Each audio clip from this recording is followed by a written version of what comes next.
Enyumre nonsia abogana rishimama mamuni na dwoma makwaba. Sabre obode nim djemu ene ne nyansam no. Oye ne sa abo akukọ bia ompe no wasem. Akukọ bi onye premani no mpa asem no. Wape ba bi de ne ti ato brao esanse onwuna kọtọ ana enyumre nonsia abose kan. Waka ne bani na ewura na se edna tabu kase no akata won so. Emema nso kope ba bi adokọ kwa. Chese nyankopon nim die mu no. Enyumre nonsia abo na abra kokokwa debre mu ensama yensa kan de baba sumu enyumre yi enefiada ayefa no Frankie Friday ebi ene se asene manso akroso mra hyebdwani apadwumade bi wontama edbeboa akyerkyerefo Kennedy akumpro kwa Japan so say ato se ba omi ababa beyi nsem bi anonas wayefo Sanso enabato a eba so nyameboa okyenai nam so ama twatwofo panyini atonani muton a etwato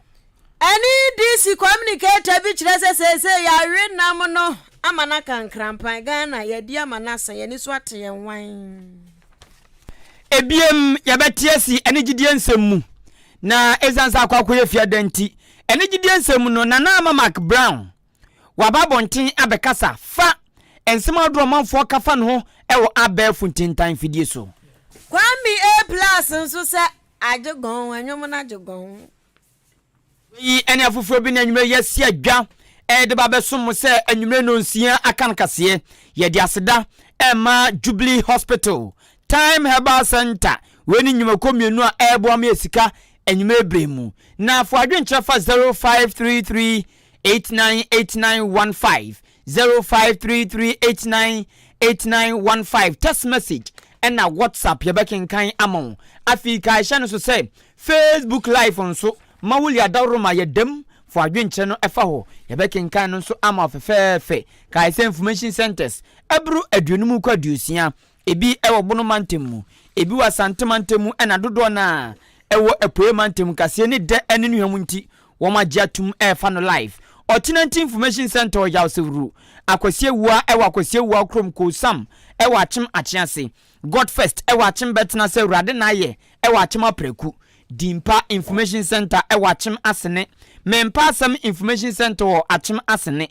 adwempa ewa jinanko jama not buno mantemu kanyame Information Center wo akeka no krobo David Ba Information Center achim kodokumi Osono Information Center wa achim esem yani da so na urade ewa achim kurubo ase de Yesu tumi ye ewa achim jaha aguna twafo ewa achim abenase peace ewa achim batabi eno se wa Information Center ewa achim anyinase eya dom ewa keka no krobo tokua ewo dumase Chidom Information Center achim adubiase somnyame ewa achim chirimenken na apia Information Center onyankoma se dai kingdom come ewa poli zevo achim okumanin aboabo aka abonhwa kokronuma Information Center ba ko esiwa chin radio woma biem se deja etopete ko ba bia te se nsu a epeten wo munina efa achim da SD ne miamia wodo bebri yedamase anwumre yi Frankie Friday asomfo eyeme kwaku enin kusi buadumene Afia ampofowa Afin samni nkyeremu ene ne mfitiase eni Ahenkan FM what wasum mna hyebdwani ma de hyewo asenema so across mansiri ni mu onumnyafo George Kwame Aboaje adodo na asanema ne fe no oluwa ene opa odwumadie bu ntoma so de boa akyerkyerefo ama wom dwumadie atuhwa na ahye wom nkran ama matumi ayadwuma ni yi eno ena onumnyafo George Kwame Aboaje butaya na dwumadie opa wontoma no edi enda so eye MP's Teachers Prize 2023 nese obeche akyerkyerefo ade na hye wom den ahye wom nkran ama mo ate asese adwuma na wom ye no wom hia papa ma oman no wom hia ma esukufo wom hia ma awofo ena mpo wom hia ma obi bia ni saso nti wom nyanye ni ye na entunya enya kono enyefe na emrahye bidani onumnyafo George Kwame Aboaje ne semtwofo di nkomo ena o kire die ntia odi Teachers Prize 2023 eba asenema so across mansinumu oluwa kire mu se die nti otu sa na mo ni se abra ade hye wo asenema so across to abama ne bɛyɛ mmarahyɛ bidwani ɛwɔ afimpinu ɛne dunsia no obehu ni sɛ nyia no ayɛ free BC ɛne wasi mu ɛba no ɛnyɛnyɛnyɛ results no ya na ɛnyɛ ne saa so nti ɔtena se din ɛbɛdane ne tipaye sanse wo masua de ɛyade a ɛsombo pa ɔno sɛ sankanya wo masua nka ɔkɔyɛ de wo mmarahyɛ bidwafie ananka mpo ɔbɛyɛ mpo asɔre akasa aka bibia ha no ɛwɔ ne mansin mu sanse ɔnso yɛ na yi nim sɛ brɔfo arish ɛna moka yɛnka local ɛwɔ hɔ no mu entonimnyafo George Kwame Aboagye sɛ owu ni sɛ results no ɛnyɛ wɔ abra ɔbɛyɛ mmarahyɛ bidwani no ɛbɛyɛ ne dadwen kɛseɛ na ɔtena se din kandini mapabia nso owu hawa ɔtena se hwɛ kwan a ɔbɛfa so asi haw na no kwan ne saa so nti ofiriase wɔ baabi ehu ni sɛ school ni bu on ma wɔ mu ni adan ebi ni ICT hu akadeɛ ebi ni anwoma wodo bebre a ɛma de suane ade kyerɛ ɛyɛ de ne saa so nti ofiriase esisi teachers bungalow osi KG schools ngwa ɔba yɛ KG block wasi osi makomako du edunu miensa ai ready aka makomako enso ya no so mani abrepa egusu ye oba ye nso JHS ICT center saudro wa na dwu so besi sibia ma wo mo oko SHS mienu ye wo asenema so across mansini mu a baako anya dormitory ebinom so anya classrooms weni na no oye sade be ya ebema nsakaye ene nkeka ho bi aba resource a eya wo munya OBC ene wase ni mu e wasene manso across mansini mu na no krakra no nowura George Kwame Aboagye sei ohwe sa numa weni na wie no se sa numa weni na misidan mema ICT ehunnuama meyesei ya wọ́n ma ejina school fo nanim ache wọ́n ma dia mom nimdie no nso teacher fo no nso meye wọ́n den enu nti na nam so ma otena ase a no huni se e wo sa teacher fo no nso obo wọ́n ma baso sanse na wiase ayewe ade aso obi ye obetumi aye ne ye pa ye se obebo na baso obi ye bibi na eso ani abo na baso enya no a chance enye enti ye niye na manipa no akeka no ho ne saa so nti owura George Kwame Aboagye se enu nti se de be ye be ma chechefo no akeka wo mo ho sheki ti se mpran foforo wo ma kwom mpranchen no ma chade ne ya ma na konkoda no sko de dem no nti ena ode Teachers Prize 2023 dwumadie eba ba ehye so ahye wo mo den na awoso wo mo owura George Kwame Aboagye eto ne nsem so wo abro ne nsem twofo edin sa wo so no se achede no de wo mo benya no bi ebi aye fidie tetafo moto obema fridge obema laptops TV obema sika ene nyoma wodo bebre a ekeka ho na enani de wo mo pa adwumadie no ntama keke na mom obubu obusum ya ne da etoso aduonu 9 24th November ena won betena se abodwadata e wa chema kroso na sanuma weni na teacher ni obo no homoden ene de ekeka onina no wom de achede ama wom owura George Kwame Aboagye etro ne nsem so ena ocheche mpefe se enoma odura ana adwumadi odi bei wom mebo mabaso ebi eye best teacher in administration obenya basobode best teacher for KG obenya basobode primary any JHS ankrankra any aban wom na benya basobode afi best ICT teacher onu so benya basobode best teacher for SHS onu so benya basobode afi nso eba no school saudroma ye wonkrofobia womo school obi na so munya kyerɛkyerɛfo wom so de obo no homoden pa benya akyɛde afi nso asenema so across mansin mu enkrobu on ma ehye nungunungu papa ne kwan wa ekwan ne nye ehye chichichichi enkronkitomu no so ɔsɛ akyerɛkyerɛfo a ɛbɔ mo homoden ewo nkronkitomu nso ɛbɛgye abasobɔde best sisu ana coordinator ɔno nso bɛgye best BC candidate ɔno nso bɛgye owura George Kwame Aboagye me ba bedi MP no na metie resource a ya eba empesoi so na mani nje ho kra nti na se yeboa bi ne adan ye ne se JHS school bia wo me empesoi bia se ye ICT center ho din kola bebre ya bom scholarship am schools nti na hu bi hia so se o ma kire o ma de no so se ye bibi ma o so mani na broni free bibi se motivation wi ase hu hia pa aba so bode ne be show bi kutupa na washeni na pomuden na waya de no tie hu se okay sasadia de na me ya enimani ya beboa na me de sa award yi ya to din se MP Teachers Award ebeba afie bia ebeye na se teacher ni bi nim se obenya bia wayere no sanse ni o ma ye de ma no esombo pa ntino se me yere me ho na me school nkwala etimi eya ade na menya sa achedie bidia ade na me yere me tie hu se no beboa na ehumesua wo me peso so etimi agira ne naso yi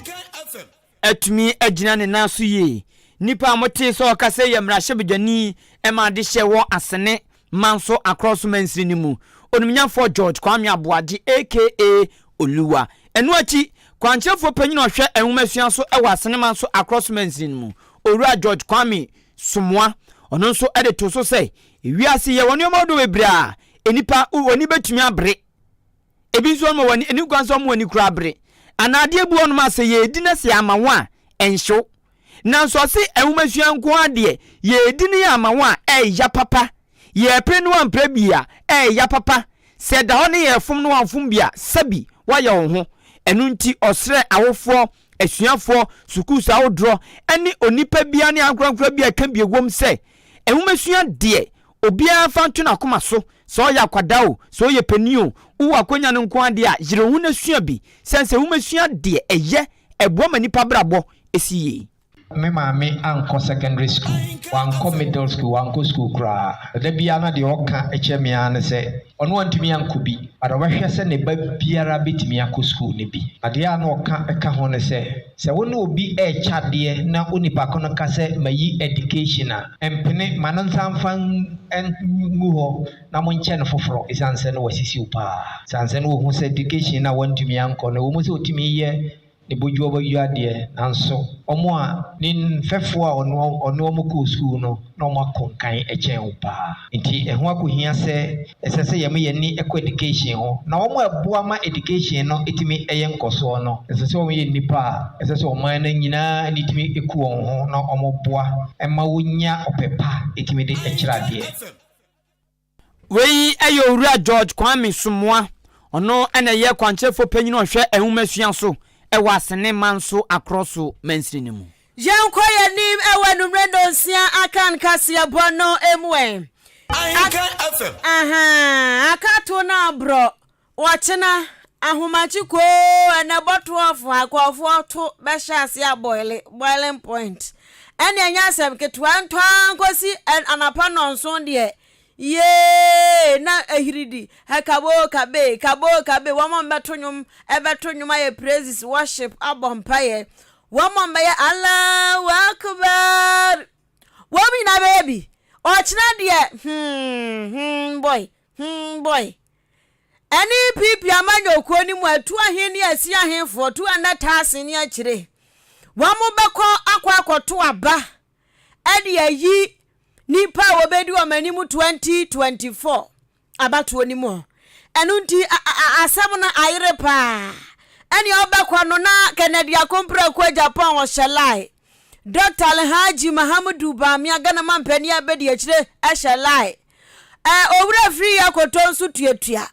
ana adeni mo nso sha entoro mu ho enti china de o amagani amagasia na ebehu amaga ho na se ochira ne de ye hu ye wamu amugina omagina se yantoam so aba no wamu guso pronsem wamu guso ebontoa wamu guso kansempe wansemporo se de beto delegate for asumu enti ye ka se owura Kennedy akompra kwa Japan ya waka ho bie wodi atu dwa ya wo ba manye chem se na nya sam na yanka Dr. Alhaji Mahamudu Bamia ono ya Ghana mampani abedi akire ya wama economy atete apansam se kontebe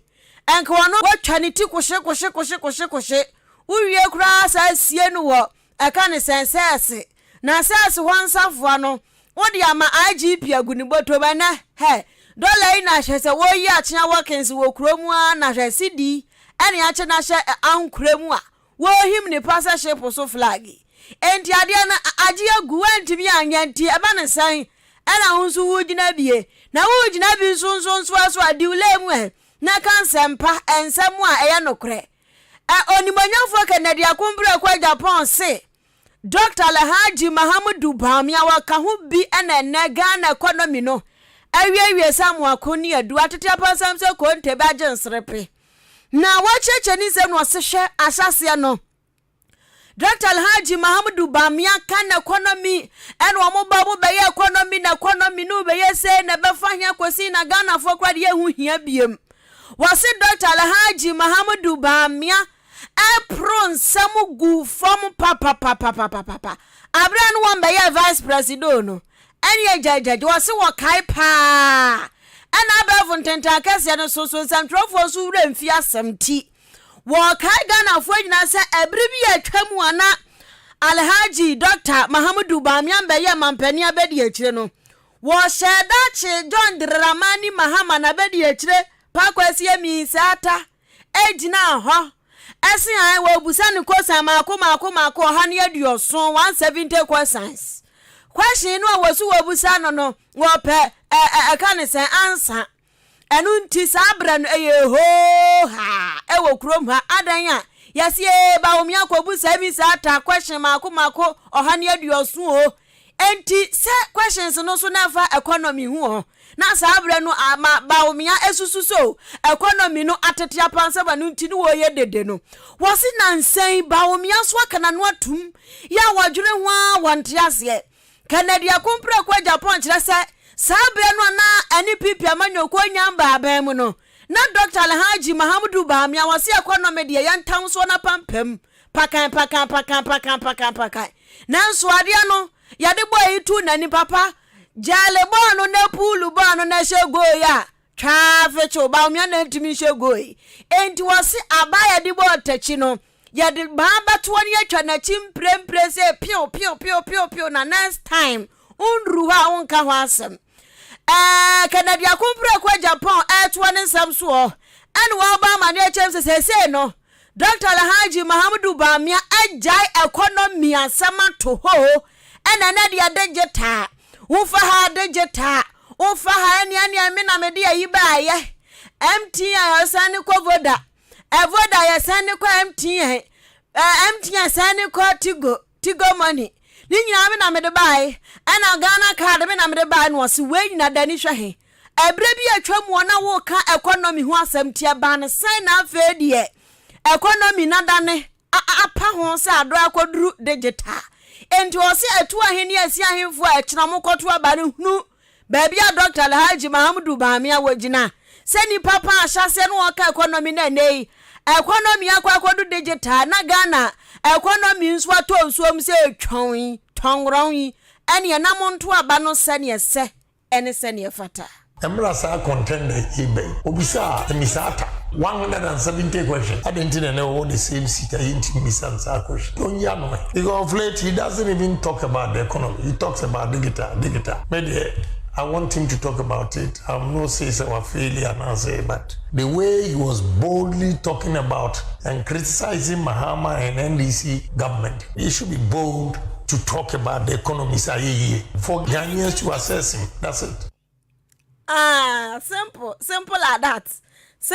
that okra nipa wuti ni kan watchna waka hu bi ballot paper no be hu so na di kan asin central mra se bedwani me nana ekrom asin dompem papa we mu nsi ni fom ba ku ukonim na kokaka na di hu asembo ni wan hwa ye be si wabo ani ye be hwa otaya pagya tumu ahwo duro be esanse wo boa mabunu wo ho papa de bi kwabrochire ye bi yesa Canada akompra kwa Japan ena wote ni nkai nyame boatna abato ya ho asem esan damanim na yesi wiase ya na nipa no bi won mo trim etise huru ya abo huru ye moja mpamu da he ube woni pa na one ne sere oni ni bosi hwe a tumuda on kwa na ntrim odin chan di wamu na kire wo no enti ampempi ya kasem bi se suro nipa ne jai saman na eno nam so ama NPP empenufo kire se saa de we wo ma bi pen me de nye say afi ba wiase na wadane ne ho na asem okan no kwasesa na no kra na oya de wofro eno nam so ma twatwafo panyinima NPP amanyoko no Justin Frimpong kodua kire se abono mo ba beto no so mutu wi a enuma bebre betumi asisi ewa akire yi ebe ha party no ne saa so nti enipa makomako enaye kwakopre Dr. Baumia onumnyafo Canada Japan adanimo ene Dr. Free Yakoto nipa nan womo fre womo nina endra ewo Alisa Hotel ewo nkran ene womo tenase wa Abraham mpani ti enhyemu ni mu bi obia mpanifo bia wo party no mu ehyiai saada no endra da na asema no mo de nam ne se de be ya womo nkoto aba ni nwie na ochine bi obi beka se mandi nkunim ene osususi yasisi no ene osusu ya ni senti o japati no o de basabasaba o kwakoye sei ansa bia hinto kofaba sa no mani na ne sa so nti wo mu manipa nan no ehye ebo ene e chempra foforo ya oba na tia hwe odum oze anya mujafra yenye mujafra oka hwe onye oze anya mujafra oka hwe oviu oye wia nanu so atene wan enti endra yema nipa nan na wo mo pre frankatubre dibre no ehye ebo na nyankwada ebo emu odin ano odin ya untumi vendi agro basabasasa ebo no mo hyeye no ananti asiapam a wo mo koye no de ewom nie yeso mo nhyebo se saaba no mo tu wie nyame bo ochina obia baji enyano natum resource no obia baji atum etoso biem wo mo nyintum se ochina ba no mo to no so mo beto so mo guso to so mo beto awie wo mbehwe sa abri bia asomdwe ebedi hene se koba ne se wandi nkunim ana obi andi nkunim a onkofa basabasabia emba eno so ye momo ehye hobo ye sa ma nipa nan no ehye bo se so moto aba ne wie nyame bo amemene da obi anu no obe resign every party no eno so wo mo hye bo so obi ase won resign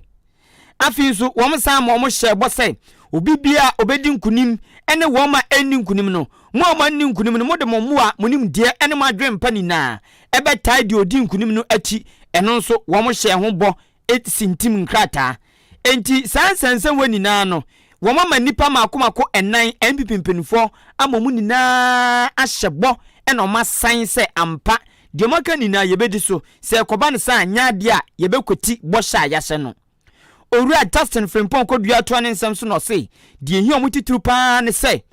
wo mutu aba ne wi a obia na nwono ho da so free party ne mu. We're able to get the 4 aspirants contesting, namely Honorable Kennedy Japan, His Excellency Dr. Alhaji Mohammed Baumia, Dr. Akoto Friye, and Honorable Adenimo, all signing an undertaking. And in summary, what they signed to, now read to all of you. 1 is to accept the primary election results. 2, to promote peace and cohesion. 3, in the event that they don't win, they will not resign from the party. 4, to support the winner of the primary. 5, to ensure and enforce mechanism that has been established by the party. Ahenkan FM. Amotin so aka say atwatwofo panyini ema NPP amanyokonu owura Justin Frimpong kodua osanso emranim ni eno achi ena adwamteni panima National Election Committee of the NPP Obenfo Mike Aaron Okoye enso di tuja kire say enti asiapam na mu na maja tuma asensan no mo hwe na obi ankuti. So they are morally binding, and we expect that all these gentlemen understand the full parameters of such an agreement. Nevertheless, it can be a standard of measure of judging a person in the future. You entered into this gentleman's agreement, you broke it, today you have come to say what? So it's as binding as it can be binding on people who are civilized and who know what they are about. And the we Obenfo Mike Aaron Okoye on the chairman Emma National Election Committee ma NPP amanyokunu. Now kwapiamunso ewa National Democratic Congress ani this yamanyokuo ni mu a owura ba ko a wakasa edema kuo no eka kasafo de ba kuo na waka ho bi wasanso yamranim ni pa lawyer Gideon tete wade atudwa kire mu se mprempren ya Ghana fo yete ebun a ya pe han mu abaye nya mempe kwan ya ko winya Ghana fo ya bra pa na bra ya bra nyina da yamfa ho ensemi nyina da nchekere ne boanfa nso na na dodan kwa kufado ba omia ene Ghana photo sanfo kan kuntun krunku ofori ata yamfa nso mapampam se tam esan sa ya wa mo na de once na ba fie Wama na mri ahwede ne ba fie ontie wansena ya hu kwofo botoma ya popra kwatukwai ni nyina aya na nado dan kwa kufuado ene na pamfo na what one samso no kirechirem de ntia wakasa no se na nado dan kwa kufuado aban ya wo buei in fact was spending sika 777 susudua bia ntare ho limit ni ho gauge ni ho Enwani say he munji we nkwatete mota enkwasi agenda 111 he munji we nkwaye chase adwen pasi ya tenase na aswaman oman ya yatimu ho ya toato adwene ehunu se o we na hia nte enye we kane ekyire ni aye we no dabi enya si wo mutrimu na nam so teta prada enti sika no eda Ghana futuo mu no sayan wo mo sen wo omo de ye enyoma ensem fata nu nti na Ghana ye kolo battery power bank nso ye ni bi na lawyer Gideon tete ekire ni nsem no se de ka wo bia nti a Ghana ye ni sika nya se bia sika na bi nda ye futuo mu wo se o sano de sa wote samanyoni bi ti baabi ka se Ghana ni sika ka chan se wotwa oboa papa ezan se wo se Ghana ye wo sika na nado dan kwa kufa do ka se yeteso na ye no kre sika no yeteso mo no so ba betna so no kre de wa super guru anu ade akeka ne nika ne to se ya anu ade atena kuna no so se chenti no otwe na ntwe apetampe otim ni otimo mintimbrim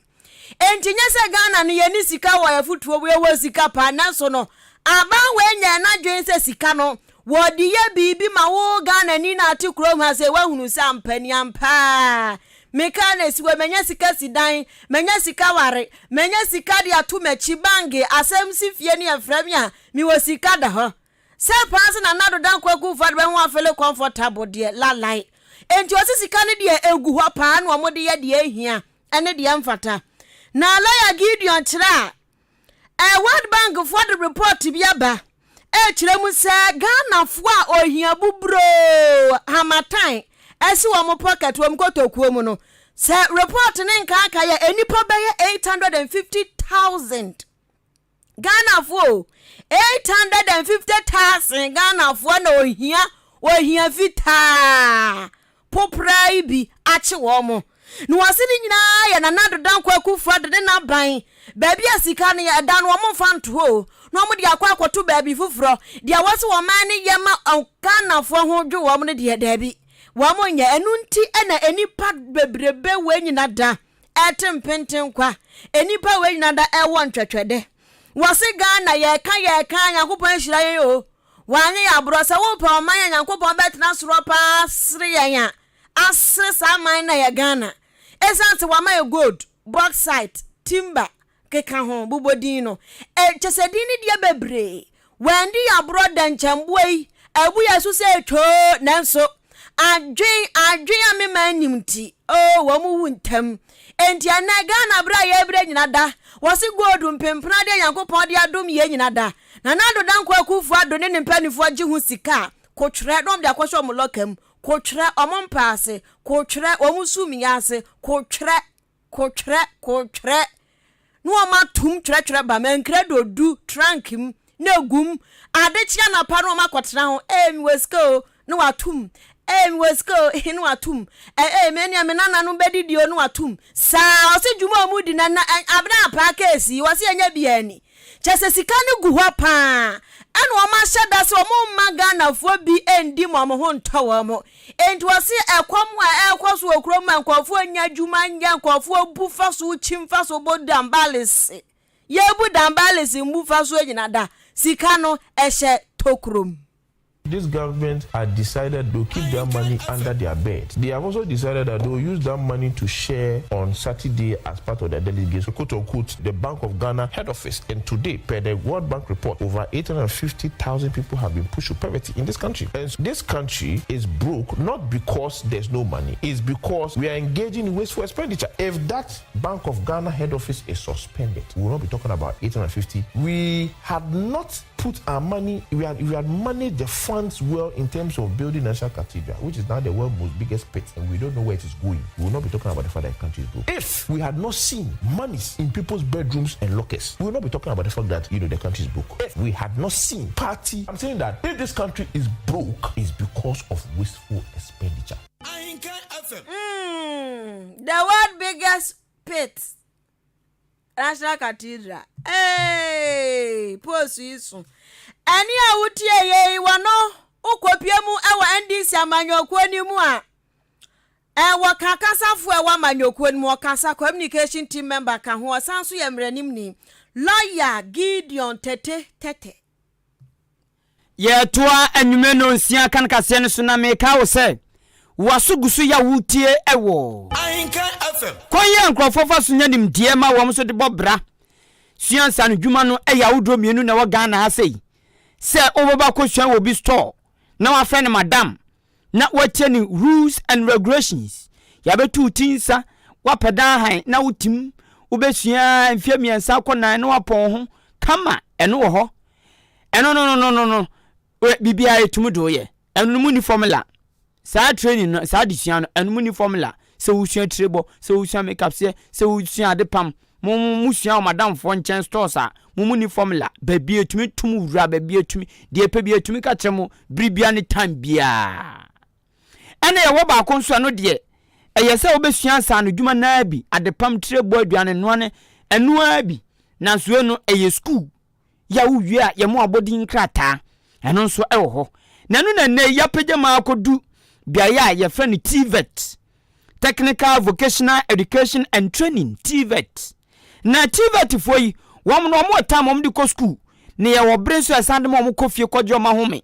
na ebrendu mo asamba school edu a wom betwa kakra ya kasa yon kofie no ma kofie kodjo ma home enti sansunsu ewe ni na ne wom esu madam fo nchen no ensunsu a ebi didam eno no school fund wom nya bre kofie kodjo ma home be kakra no masamba no mabetwa so no mako no masamba wom try exams eye bibia na exams baako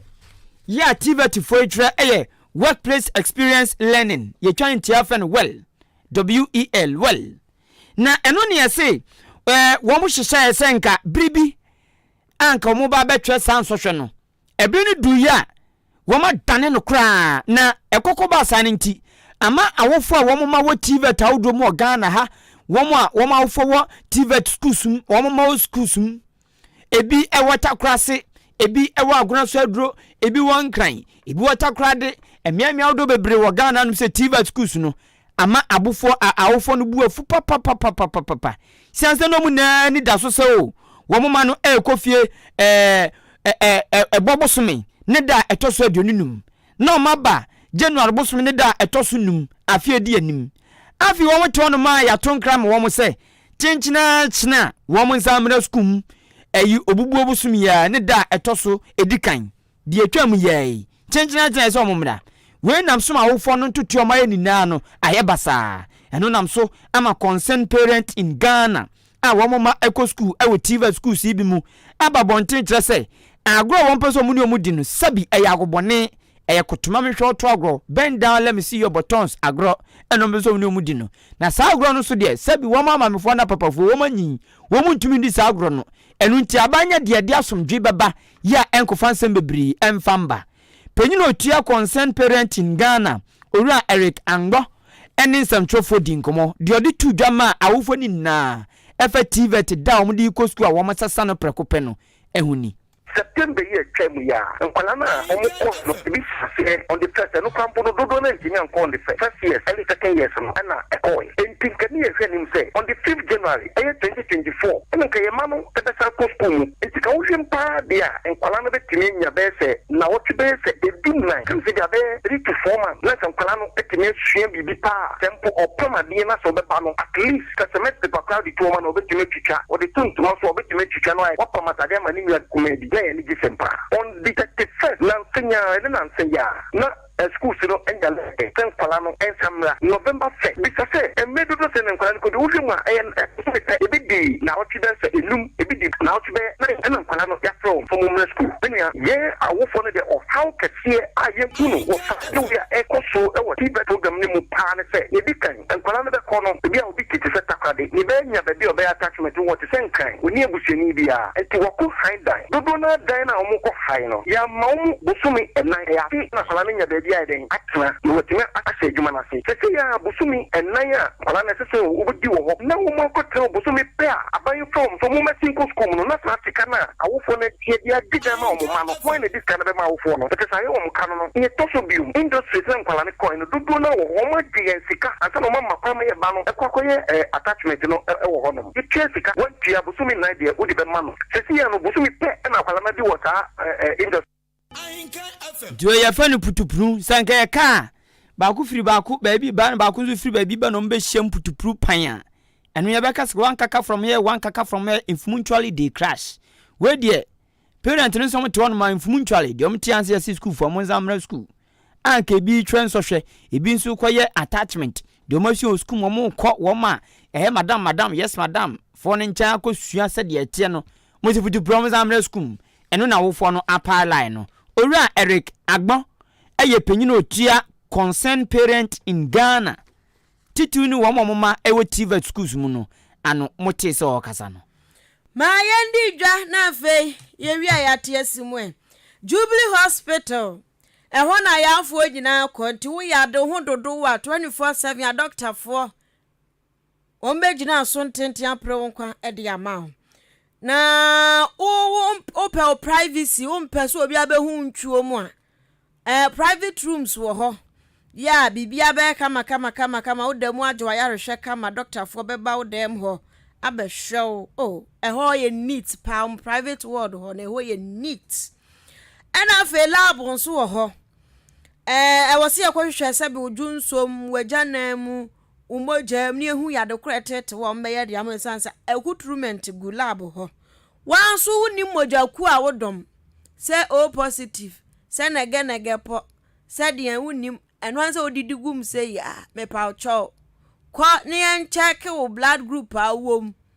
na blood group bi wo kra o mo ntwi moja ochina nkote siase ya twi moja apabam no aduru ho oja obenya milonia yi mrekenti na wakwa kwaji ukwa bana uba bewu yera ka grebe die bakwa na obu adi business anu otwitwi moja enti mesra hu blood group awom pharmacy enro aboma se den antenenta oba wo fa yafu a omo de omonsai fefafresu ama wonru ama wa enkyerɛkyerɛ ama kwada no wanye fradum akwadum wo yafu nim na ultrasound machine bebo mo ahu akwada no ne gender so ye oba se be ma se ye ntafo ntasa omo beka ni nyina akye na wo boaboa ho anso atimi agina na so aboaboa ho pampe na mesra wa akwada na wie no sakra no ne simbe fifiri yie se ne nan no ebe gina yie se ono abetimi tata wotinya nante eye postnantal care ne be ma esa tactical knowledge ni nyina se wankwa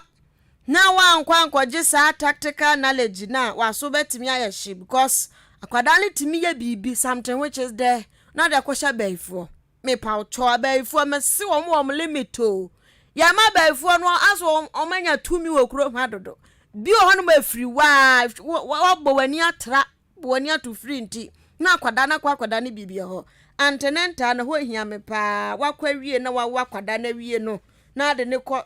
postnantal care we ni ade mesra counseling unit ho bibi tete wakwa check yeso wo HIV wakwa check yeso wo hepatitis B wakwa check yeso wo say enfa nkwatena baabi no meton omo bekọ akoka se asumesi wanya HIV o ombeton sabra no unhia adwen mu fofreye kono ne omo nkotena se kachom so say o omo be mu akwancha hwe onkuran acho so yade no krampo no ebekọ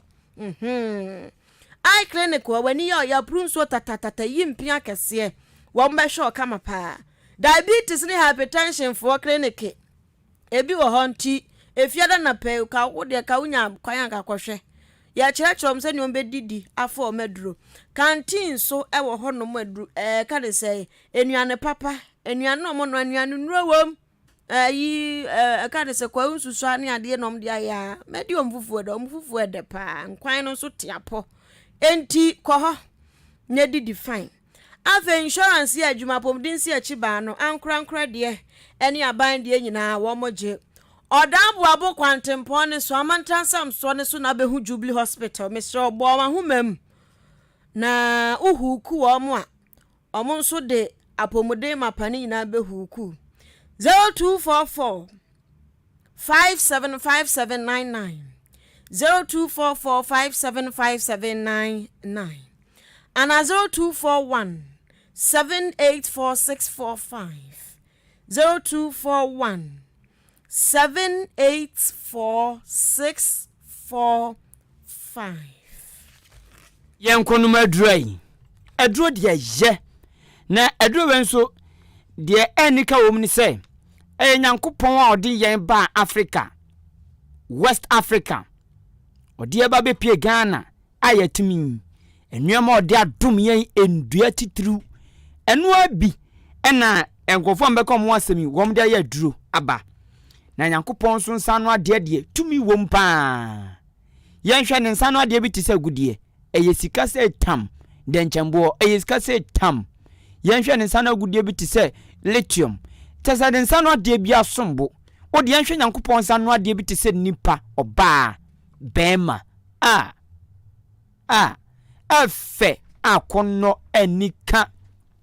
tinisa no ade bi atumi wom na ebua manipa setena konkan wa hu se de di dwuma ene ha dwen emu baako endua sei ye wo haban bi te se tam yawu champon se tedua 20 se nua weni na abua nipa pen egusu bua nipa me pa chow eno no mde aye aduaba ya to the time herbal mixture anytime HH herbal mixture pebinom udigidie numa nyankopon sa no adwuma no ebedan di ewaduru no so ya de kro betu ase ama wanka so abedi adanse time herbal center ndro no de eyenie wanum ato ntumi dia wo de dano ho Thomas ne ko pebitonum na wie no adane Judas no ayewo me paacho etidi yade ne honam tutuwa eya pebinom afin so time HH herbal mixture we immune system aye weak pa wo ye bibi kakra bia no ani aha eye time HH herbal mixture so pendudu atu ana pebi ato herbal shops and pharmacy shops obefre 0244 417669 0244 417669 na when time herbal center edinsa also say time no ehia won pa tikai spellings no ATIME afei ya tiesim awani jedie ensem Ahenkan FM. Thank you. Na kwami e plus ni diangza se sha adaka bia kwami asare oben ha help life nyumtuni kwami e plus nye na nse dia obehunu not YouTube so no aka na bia so obi se no akeke na ye ne fe e plus jijidam sa no aka na ne bia so no ohenham ye na ni hirete no utim so obeka nsam no e plus se wadane entertainment pundit jawo church na adwin because wato nyumpen na yedia na se yantene nyum ne nyum a yatete ya cha yi abembebom letter to west a freedom of speech ajegon de me de pa mansa two parties mirror sanyo nyum no enaja wa ba me yatena na se de onfa latest mai na se mu a wiki mu anso no Inspector General of Police Post Sadom Dr. George Akufu Dampare ene adehia wonom ewo enyum tuo ne ani jedie industry ni mu creative art industry ni mu ekodi ahia omokoto ato adwen kakra wo police headquarters e won kran na eho ene atochi kwa me e plus busanze papa na enyum no wagya ya na ajegon ne ba ye na asa enyum no so carry na ajegon o ene osi ane na ajegon kirese enyum ne pa de nani free music so wasan de nyom foforo ba beto nyom kwa me plus latest there be munti latest bia se de nani abre pa ya wo pemra se bedwamako enti gomua central say wo ko independent nani abre pa se krodom ti se music ne de capital M no mom park na capital P politics endi ahim eno ana se wo hwehwe ti ya ka se de enyom ne de wa pe adaka bi mu edenato ya wasie no krada da se de nani abre pa pese gomua central for otwitwaje wo mo mrahye bedwam. I'm done. At this point, I call myself an emotional musician. It depends on what happens. Maybe something might come up. I had interest in understanding the law. I don't want to be, I'm very vocal. I don't want to be saying things that I don't understand. I don't want to defend people. And honestly, we have made so many mistakes because of our limited understanding of the law. And once you get in there, you understand why certain things happen in certain ways. Not long ago, when we attacked the UTV, I look at the charges, I look at the judgment, and I understand where the problem is, understand the judge's position. It's a beautiful thing to understand the law, and that's why I took it up. Jesus said the ocean law so can when China say esquire say lawyer be candidate one na chese ebe fine pa nipa woti ni nkan na memka former musician na that's what anyom no to high life for artists ajegon master Kwame Asare Obin owura Kwame plus ene etraining kan na yanko Ghana ena impo wiase na tenenka na oman mu de adwuma enim so yaye sinitwa adwuma nyame anim ne kroni wadi sinitwa achi ache papa watwa ache pa na ma Mark Brown empepe de osi sinitwa adwuma na ode to kakra na watwitwa advert aye TV adwuma so ape so ahwade ayo baabi a eno so ba koduru na ma Mark Brown nanu ya na otwetwam ye bete ho kire mo se na wade mu nsem ebeto dwase oni ne kunu Maxwell wama jaware Maxwell Mensa wama jaware eno say eh jaza Maxwell no crowd on hit you na ma na hit sanzo e celebrate to na hit ya ne nsem da bontin kikan kofo kikan we na kikan we ena na ma ba bontin say de yankrofo bi o social media Facebook Twitter WhatsApp any other social media handles so kikan de omo pe tutu nsem bi fa no ho to obi tumi tenase hwe na ma dress no twinu Olisa no mani na no enkanisha tempo na beka no hin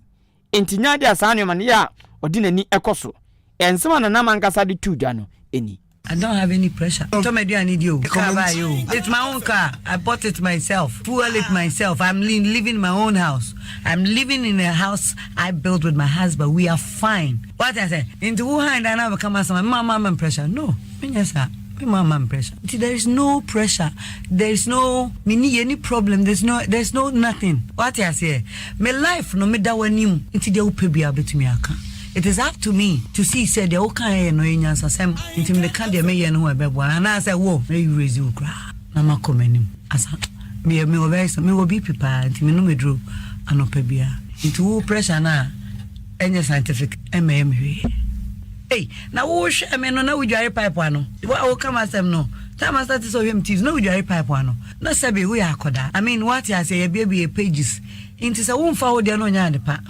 now say me nyame ahira me dada no me dia na obegina so anopato anwumre dia sweetheart I bet you I'm a fulfilled woman. I have everything in life some will be baby calculate mami